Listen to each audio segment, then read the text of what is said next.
পড়তে পড়তে বাজে গেছে রাতে 3:15। চিন্তা করলাম এখন সেরি খাইয়ে ঘুমামু। মশারি টশারি আগেরই টাঙ্গাই নিয়ে আসলে কষ্ট করি আর টানান লাগবে না। হরা জায়গায় দেখি কদুবাজি করা, ওই কুলের পাইলে দেখি আন্ডা বুনে হরা। এমো 3 দিন গো আগের খিচুড়ি এখনো রাখছেন। ওই কুলে দেই এবার ছোট নাপ্তায় লুঙ্গি মুড়ে দিয়ে ঘুমায়। চিন্তা করলাম ওই এলাও নুকে বন্ধুটিরেও ফোন দিয়ে উড়াই। ফোন দিয়ে দিলাম বন্ধু শুভ রে। হ্যালো বেটা তুই হরো কি আয়, এখনো ঘুমাও? বেটা এখন ওডো নাই, হল উঠছে সেরিকা। কয় বন্ধু সেরির তো এখন আরো 1 ঘন্টা আছে। ওরে বেটা হলে ওট উঠে পড়তে বা খাইয়ে লইয়ে মুই এখন পড়তে বো। তাই বন্ধু ঠিক আছে তুমি এখন ওডো আর ঘুমাও বসো।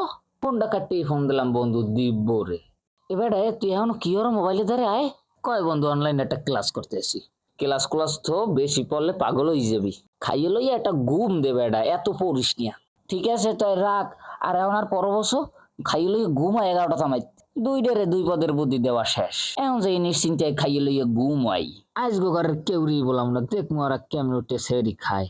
ডাইল দিয়ে ভাত খামো, আইল দিয়ে আটটে যামু।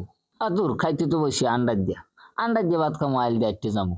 আলহামদুলিল্লাহ খাওয়া লওয়া শেষ, এখন ঢুকমো মশারির তলে। আপনারা সবাই সেরি খাওয়ার পানি উঠতে পারেন, মুই ঘুমাই পড়ি।